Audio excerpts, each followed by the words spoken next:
must say it's kind of weird to start talking about something in such a personal talk.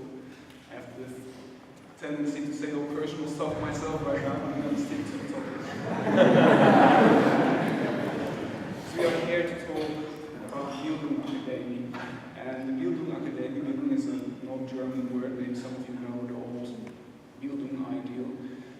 Bildung Academie is an academy in Amsterdam that... Does it work? Yeah, it works. It's an academy in Amsterdam that we started working on, that we started building 1 year ago. And we started building it, we is a number of students, but also a number of professors in Amsterdam. We started building it because we were not satisfied. Because we were dissatisfied with the education we were receiving and that we were offering. We were dissatisfied because we felt that we were just reproducing knowledge. That we were not challenged as whole human beings. That we wanted to be acknowledged. That we wanted to grow more. And we started to think, what does education that cares about the whole human, what does it look like? And, well, we started building much. And last September, suddenly there was an educational program which allows me to tell you that we have students. Here are 2 of them. This is the moment to start applauding for their courage to be the first students of our academy.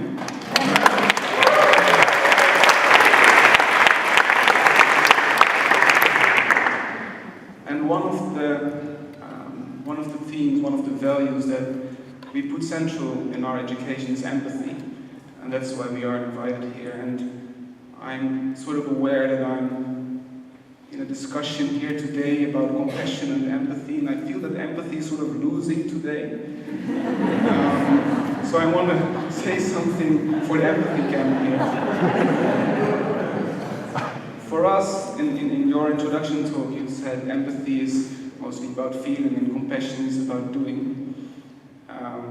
For us, empathy is about taking the perspective of someone else, and this is both with feelings, both affective but also cognitive, but it's also about acting. It's also about taking the perspectives of the others into account when you do what you do in life. So for us it's more of a combination, maybe according to some of you it's more about compassion what we do, then we call it empathy. Today, what we mainly want to do, what we were asked for, is to talk about how we teach empathy. How do you integrate empathy in an educational program? Well, who can better explain this than the students of the academy? And we want to do this by focusing on 3 topics, on 3 ways in which we try to do so. And the first one is that we acknowledge that the psychosocial environment in which learning takes place is tremendously important.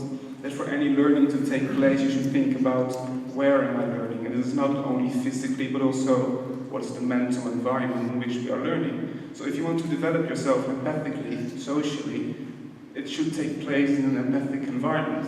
It should take place in an environment that allows you to show yourself, to feel safe, to give a personal speech like he just did.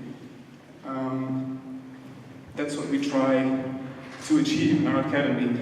And I'm just going to give the microphone to someone else, to Sven Peter, one of our students, to tell something more about this. So, of course, the rhetorics, they said always leave the microphone if you can, so I think I can handle this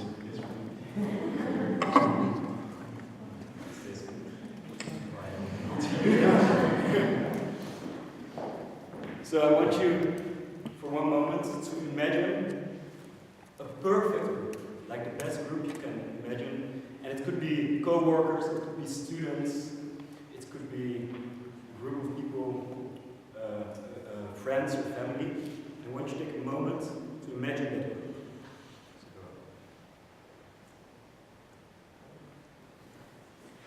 I see some people nodding, I see a few people smiling, I see some people also struggling maybe. Well, I think everyone has like a utopia in their mind of what a group could be. That everyone has this perfect idea that they desire, a group of people where you're welcome, where you can share your passions, but also your fears, your angers, and your vulnerabilities. But I realized when I started studying literature myself, that this was like all utopia, it's not rich people. I thought, if you put together a few people who like the same stuff, books for example, people who share the same passion, the same interests, and you put them together, then automatically a spark will come up and everyone will connect. But it didn't happen. For over 3 years I was with a group of people who studied literature, who loved the same thing as I did, and we never got together. So I thought, this utopia, I will never reach it. I can desire it, but I will never reach it. The Bildung Academie gave me another view of this utopia. So when we first got together, we went a weekend into the Baak. It's in the Hoge Veluwe. It's a training center. It's beautiful. It's amazing with a gigantic wood. And what we did was we had some personal trainings about vulnerability. And just to underscore my point over here, I want you all to do a small exercise. And I know that there are some trainers in this room, and some coaches, and some motivational speakers. And I know you're a bit tired of this exercise because it's getting done all the time in TED Talks, etc. But nonetheless, I want you to do it. So I want the first row to turn around to the row behind them, and I want every row to do that, and search for a partner. And if you cover the whole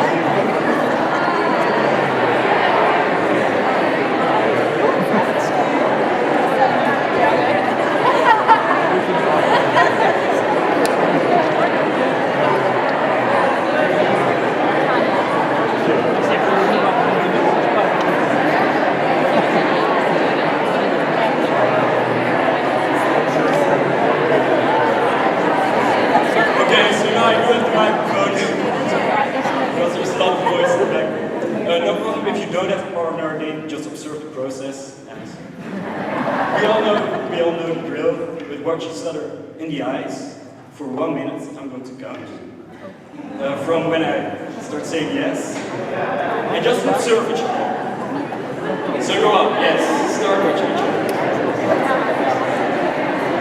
You can start watching each other, look each other in the eyes.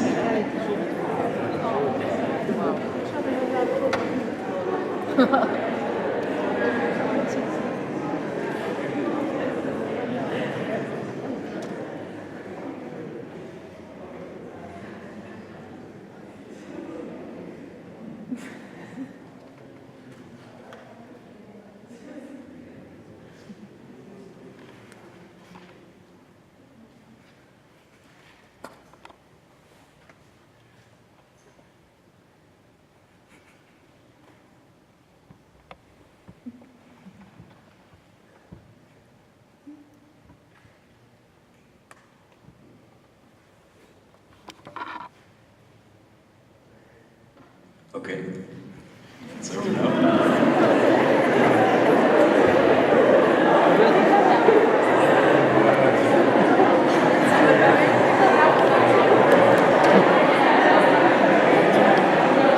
brings up a lot, noise.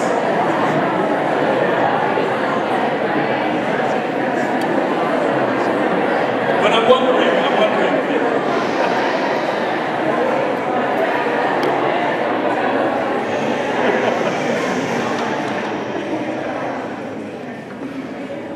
Do we suddenly connect? And is there a group feeling now? I think for some of you, maybe there is, and for us it was. For some it didn't work, for some it did work, but after a weekend full of vulnerability exercises, we felt like a whole. And a month afterwards, it was like living that utopia. Being with each other, and we were at classes and we were at parties, and every day you wake up and you want to go to the Bildung Academie. Until 1 month ago. What happened? We suddenly lost our vibe. We suddenly lost the group connection. And we couldn't find a cause. Some people were feeling depressed, some people just just didn't show up, some people just went to work instead of class. And what was the cause of this? We started researching it. And that's when we realized that empathy isn't something you can do once, just a trick, a course, and then the rest of the months afterwards, it will be okay. Empathy is something you have to commit to every day. So what we learned was that we have to make empathy a habit. So from now on, we will start checking in with each other every day, and every Friday giving each other feedback. And the moment we started it, the utopia was back again. And we felt like we were living the utopia. Thanks.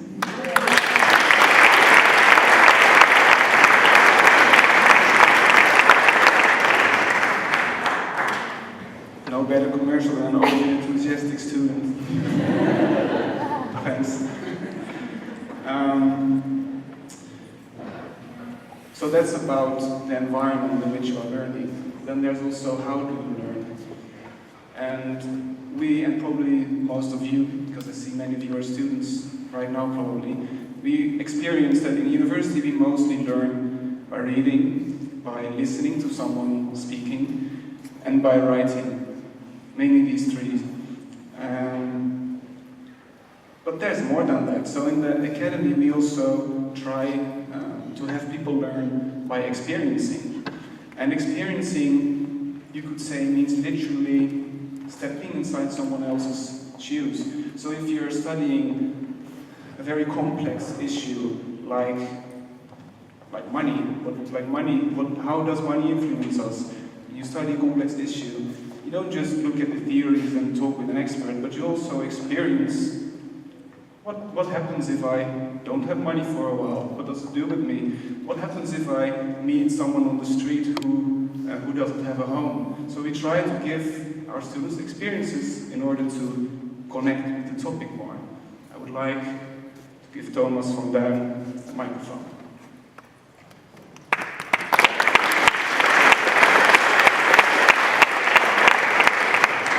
Thank you. It was really hard for me to find a good example of how I experience empathy because it's quite personal and usually it's really subtle, subconscious. But during the last 5 weeks, I was following a course in art at the Bildung Academie, and there was 1 week, and in this week, we studied functional art in the context of architecture and dimension. And on one day, we together with my classmates, we went to the museum, the Stedelijk Museum in Amsterdam. And we went together with a group of people with dementia from a nursing home. And our assignment was to study art, but together with somebody for the nursing home. So we paired up, and I paired up with Bob. And I don't know why I chose Bob or Bob chose me, but I don't know, it just happened. And Bob was an American who lived most of his life in Holland, but you could still hear his Dutch-American accent, which I really liked. And Bob used to skate, like I skate, and Bob had traces in his ears, so earrings. And not regular ears, but like mine, like big ones. And when I asked him, how big were they? He just started laughing, like, you're asking someone with dementia. I don't even remember my own birthday. But it probably were as big as yours. So I kind of like Bob because he wasn't too bothered with his dementia. He was going along with it. He was having a good day at the museum. And when we were in a room where there was a lot of Piet Mondrian's art, primary colors, lines, we immediately agreed on which shades of the primary colors were the best and which paintings had the nicest lines. And later, when we were viewing a painting of Chagall, the whole group said it was like dreamful. It was heavenly. But we both agreed that was a nightmarish painting.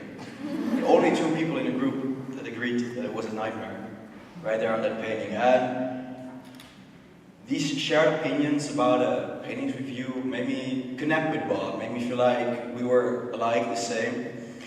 But when we came to a painting of Van Gogh, which I really liked, and he too, obviously,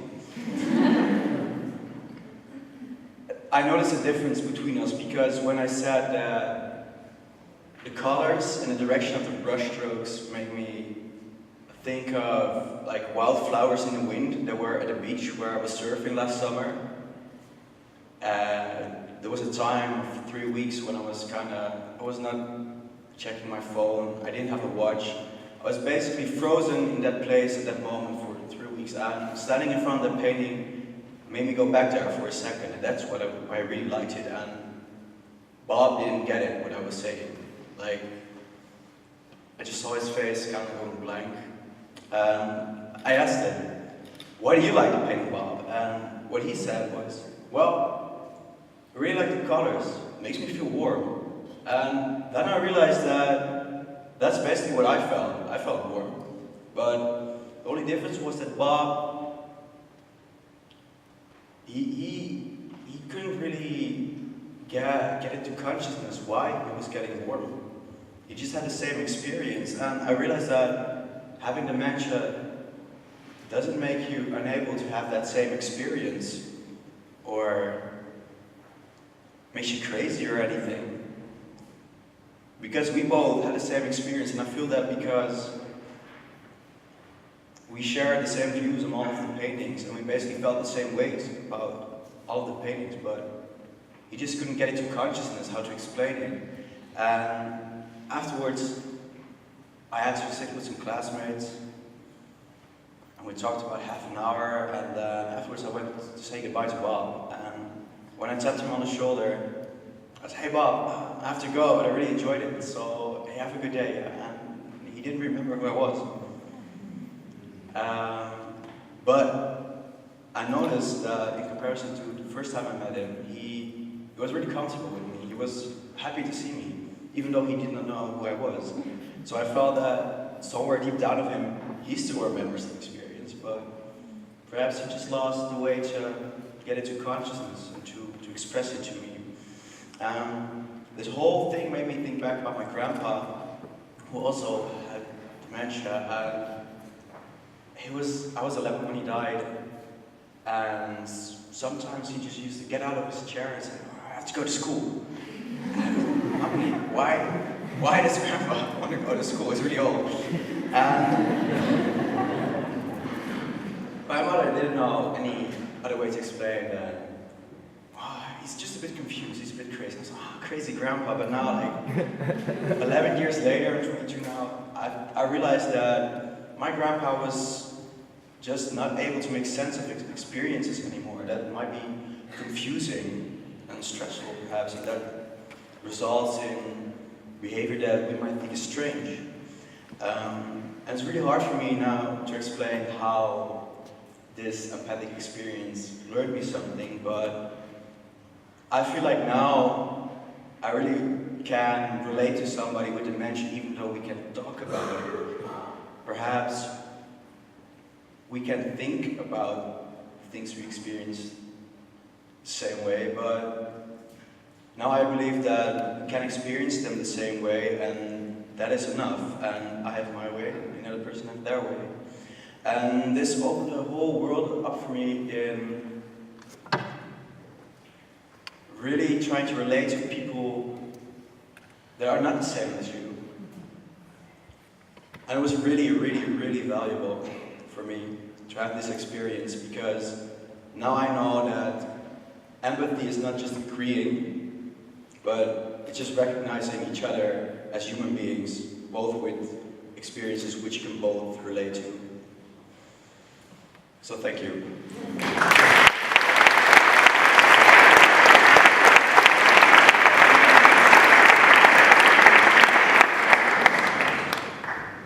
I have one more way in which we try to integrate empathy in our education to share with you. And that's what we're doing right here. That's learning by creating. That's learning by using your knowledge and your experience to make something for someone, for an audience, which, as we think and as we experience when we have to prepare a presentation like this, encourages us not only to think about what did we learn, what did we experience, but it also stimulates us to relate to other people, because we have, first of all, we work together, but we also work together with you, because we have to make it for you. So yeah, what we just did is the third one. These are three of the main things we try to do in our program to stimulate empathy. I have one more thing to say, that is, please ask questions, and I'll give you one suggestion for a question you might want to ask today, and that is, how can I become the next student of the Bildung Academie?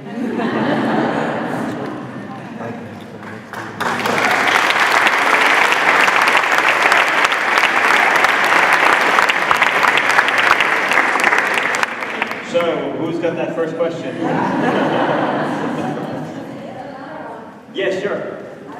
There's a mic coming your way. Thank you so much. How can you become a teacher? By being so cool that we will somehow approach you. So during the break, just work on your coolness and then...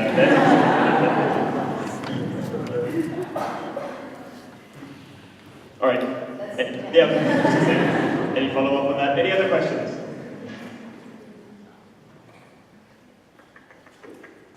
Nothing? Yeah? How do you become a student? There's your question. What a good question.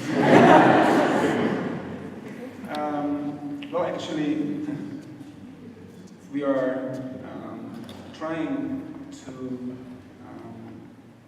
collect new students.